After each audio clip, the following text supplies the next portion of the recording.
Здравствуйте, друзья! Сегодня в выпуске. Алена Косторная вступила в перепалку с хореографом Этери Тутберидзе. Нугуманова считает Александру Трусову олимпийской чемпионкой. Новые откровения фигуристок об обидах на своих тренеров. Ну а теперь об этом и других новостях.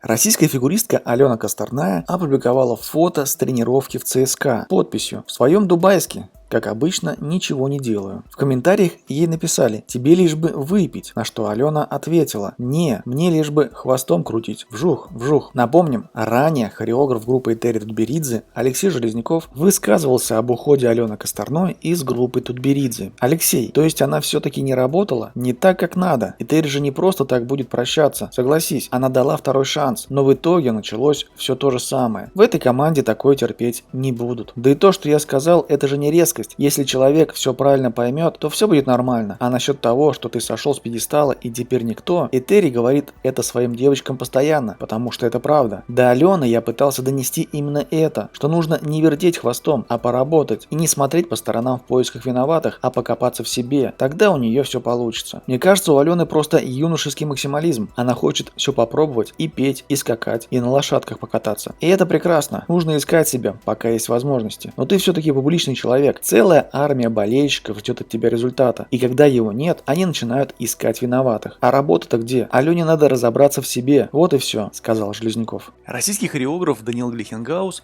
опубликовал новый пост в своих социальных сетях. Глихенгаус выложил несколько фотографий с отдыха на острове Бали, Индонезия. «Невозможно не влюбиться в Бали», – подписал он снимки. 30-летний Глихенгаус ранее выступал в одиночном катании и в танцах на льду. С 2014 года он является постановщиком программ Центра спорта и образования «Самбо-70», отделения фигурного катания «Хрустальный» в группе Этери Тутберидзе. Поставил многие программы, в том числе короткую программу олимпийской чемпионки 2018 года в женском одиночном катании Алины Загитовой. Алина Загитова, в свою очередь, рассказала, какую премию она получила накануне. «Вчера я посетила премию First Ladies Awards Russia 21. И не просто как гость. Мне была вручена награда в номинации Lady Brilliance – Грани таланта. Вы знаете, что я не так часто бываю на подобных мероприятиях, но мимо этого пройти не смогла. Мне кажется, что здесь были упомянуты очень важные в обществе темы. И, конечно, особенно приятным стало то, что все номинации создавались и подбирались индивидуально под каждого участника. Было бы здорово, если бы таких мероприятий стало больше. А я пока поделюсь с вами фотографиями вчерашнего образа. Как вам кажется, мое платье подходит под номинацию, написала Загитова в своем телеграм-канале. За последние несколько дней вышли два откровенных и неоднозначных интервью с российскими фигуристками. Сначала Софья Шевченко обвинила своих бывших наставников Александра Свинина и Ирину Жук в том, что они якобы просили судей занижать оценки ей с Игорем Еременко. А затем Елизавета Нугуманова вспомнила, как в штабе Евгения Рукавицына ее называли толстой и запрещали тренироваться наравне с другими спортсменами группы. Говорят ли такие высказывания о назревших переменах в отношениях между атлетами и наставниками? Одно за другим в российской прессе появились два интервью, которые в какой-то мере потрясли мир фигурного катания. Софья Шевченко и Елизавета Нугуманова рассказали о совершенно разных проблемах, с которыми столкнулись в ходе своей спортивной карьеры. Софья Шевченко – обладательница множества наград на юниорском уровне, неоднократный призер этапов Гран-при, обладательница бронзовых наград чемпионата мира и победитель национального первенства. Однако в минувшем сезоне их подававшая надежды пара с Игорем Еременко прекратила существование. Причиной тому, по словам девушки, стало ее разочарование в системе судейства и претензии к пресловутой очереди в танцах. Но самое громкое заявление Софьи в интервью РИА Новости относилось к бывшим тренерам Александру Свинину и Ирине Жук, которые, по словам спортсменки, якобы договаривались с судьями, чтобы те занижали оценки паре в пользу других дуэтов группы. Когда болельщики задавали нам вопросы про места и баллы, мы стояли, кивали и вежливо улыбались. А что еще делать? Потом судьи подходили после соревнований и говорили: ваши тренеры просили поставить вас за таких-то, и у тебя полный диссонанс в голове. Думаешь, для чего я тогда вообще катаюсь в этой группе, если так происходит? Ладно, пусть будет так, если мы команда и потом все это компенсируем. Но когда тебе такое говорят судьи, рассказала Шевченко. Жук и Свинин в беседе с РИА Новости назвали эти обвинения обидой ушедшей спортсменки. Они подчеркнули, что никогда не подставляли своих воспитанников на соревнованиях и не просили судей поставить кого-то из них выше или ниже. Негативно отреагировала на слова Софьи и заслуженный тренер России Татьяна Тарасова, которая заявила, что никогда не слышала о такой практике. «Не верю, что такое может происходить. Нельзя же так брать и поливать кого-то грязью.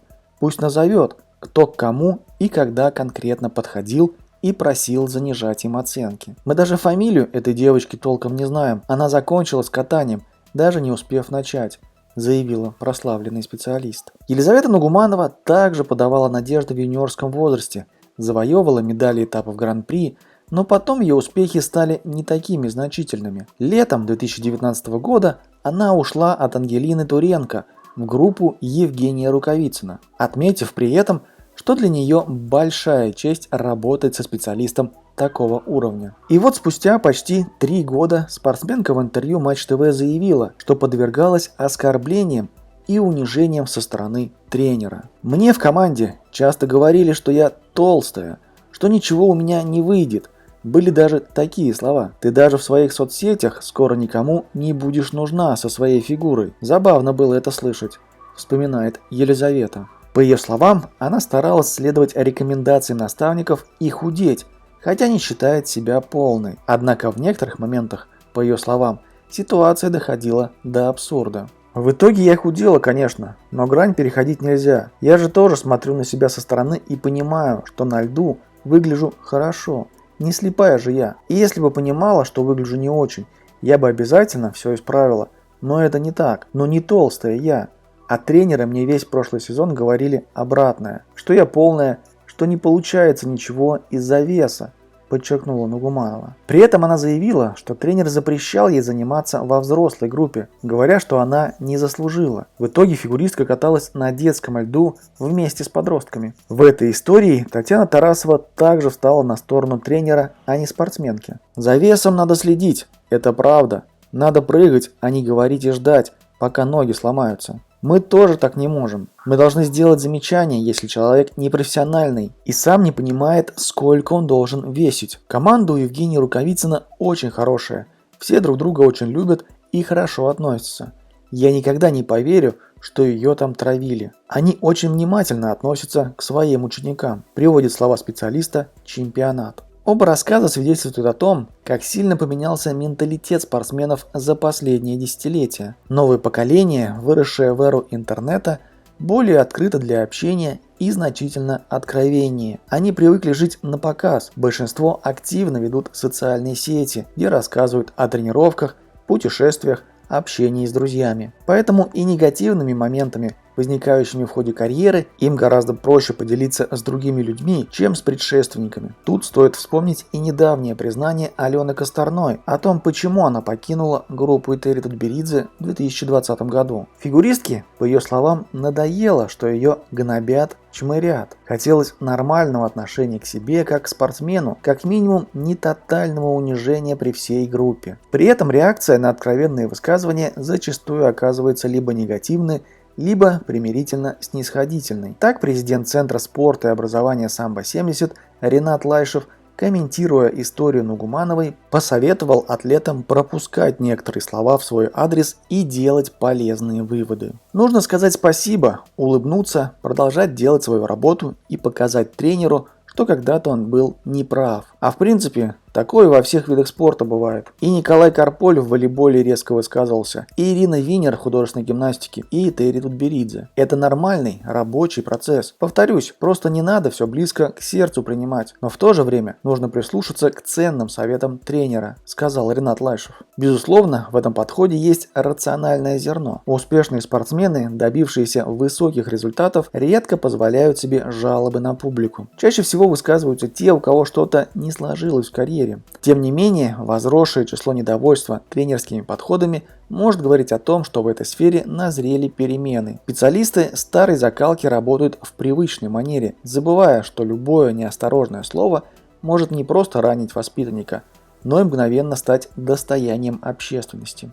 Елизавета Нугуманова также заявила, что считает Александру Трусову олимпийской чемпионкой. Александра Трусова завоевала серебро в Пекине 2022, уступив Ани Щербаковой. Елизавета, раньше ты говорила, что у тебя одна настоящая подруга в спорте, Маша Талалайкина, но в последнее время ты часто появляешься в компании Саши Трусовой. Расскажи, как вы познакомились и как подружились? Мы на самом деле знакомы-то давно, где-то лет 5 назад. На первенстве России в Питере мы уже общались. Она всегда с собачками ездила, каждый раз с разной. Но очень близко мы с Сашей начали общаться после Пекина. Я ей написала вечером после произвольной, и она ответила прямо через секунду. Тут же синие галочки в WhatsApp появились. Думала, она вообще не ответит. Понятное дело, такой сложный старт, нужно человеку восстановиться. Я, например, после стартов ничего не читаю, если эмоционально трудно. А завязалось у нас общение, думаю, потому что Саша мало с кем общается из спорта. У нее не так уж много близких подруг в фигурном катании, с кем можно поговорить. Елизавета, наверное, самый запоминающийся момент с Олимпиады – слова Саши после произвольной. У тебя есть объяснение, что тогда случилось? Ну как вы думаете, что чувствует человек, который сделал максимум, шел к этому всю жизнь, и в итоге вот так? Я ее прекрасно понимаю, правда. Мы эти слова с Сашей обсудили, кстати, сразу после Олимпиады, и я ее поддержала. Тяжело это. Саша же еще попросила не снимать, не ходить за ней, а они продолжали. Ну зачем? Понятное дело, что все хотят рейтингов, пиара, но она ведь тоже человек, у нее чувства есть. Она вместе с другими нашими ребятами сперва в этом Красноярске сидела, потом в Пекине с ограничениями. Все это в себе держала. Конечно, это тяжело. Елизавета, Саша на Олимпиаде сделала 5 четверных в произвольной, а ты раньше говорила, что к четверным относишься скептически. Есть противоречия, разве нет? Мне кажется, нет. Я просто не понимаю людей, которые говорят, что Саша не катается. Я очень часто смотрю ТикТок, там выкладывают видео с замедленными моментами из ее программ. Это же вау! Почему все говорят, что она не катается? Понятное дело, что идеально с четверными все не сделать, но говорить, что Саша в компонентах хуже кого-то, на мой взгляд, это неправда. У Саши есть катание. Мы весной вместе на шоу выступали, и я поражалась, какая у нее скорость. Вжух и пронеслась. А это ведь тоже компоненты. У нее руки замечательные. В нарезках это видно. Как она рукой делает в финальной позе в произвольной программе. Красиво так. Она смотрит на судей, не бросает руки даже в середине программы. А это и правда сложно. Она хорошо это делает. Есть у нее компоненты, это точно. Поэтому для меня Саша олимпийская чемпионка. И совсем не потому, что мы сейчас дружим. До Олимпиады ведь мы не так уж близко общались. И я это говорю не с целью обидеть Аню Щербакову. Ни в коем случае. Она замечательная. Но для меня все вот так, сказала Нугуманова.